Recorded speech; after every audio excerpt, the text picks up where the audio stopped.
I am pleased as the chairperson of the Truth and the Reconciliation Commission of Burundi to be here at the headquarters of UN in New York.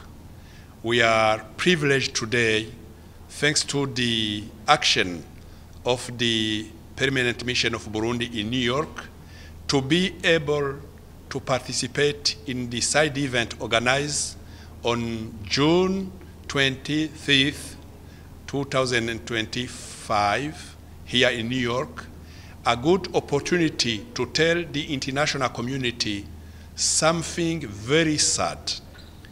The genocide against the Hutu of Burundi has been committed in 1972-1973.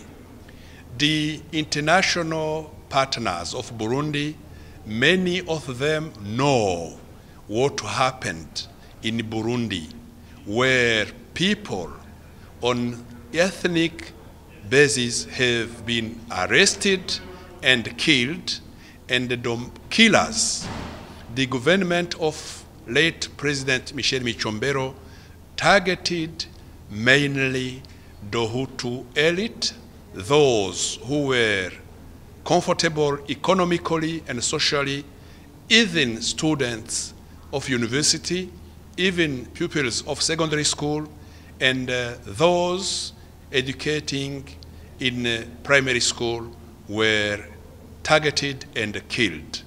Today, we can confirm the Truth and the Reconciliation Commission has enough information, enough archives, enough documents, enough testimonies to tell the international community, to tell the UN, to tell the Security Council of UN, it's time to recognize the genocide committed against the Hutu of Burundi.